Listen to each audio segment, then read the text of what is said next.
Hey, can I just say I'm so proud of you that you haven't given up. I'm your physical trainer, and I know that your muscles are burning and you want to quit, but you opened Daily Hope today.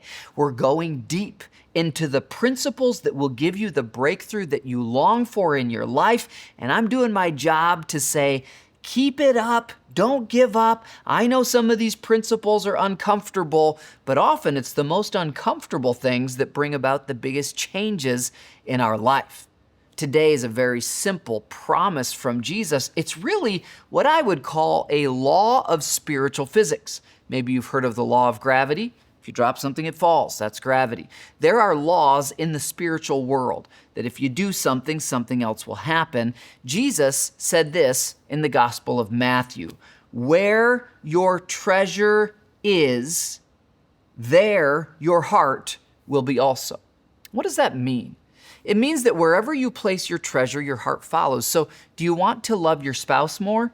Invest money in them, and guess what? You'll love them more.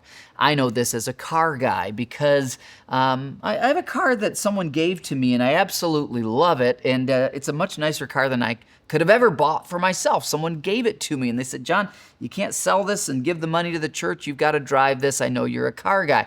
I love that car. And whenever I park it in a parking lot, I'm very nervous that someone will open their door and it will ding the paint. Why? Well, my treasure is in that car, and so my heart is in that car. Do you want your heart to be more in the kingdom of God? Well, then, according to Jesus, put more of your treasure in the kingdom of God. You know, sometimes you'll hear people say, "Oh, God doesn't care about your money because he just cares about your heart." But you can't say that if you look at this verse from Jesus. He says, "Where your money goes, your heart follows."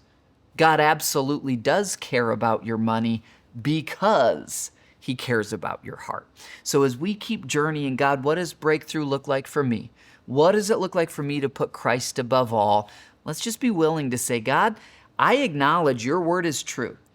I might deceive myself into thinking, oh, my treasure's over here, but my heart's actually in your kingdom. You say where my treasure is where my heart is. So God, I will put my treasure in your kingdom so that my heart follows, because you said where my treasure goes, my heart follows. God will show you how to apply that. I'll see you tomorrow.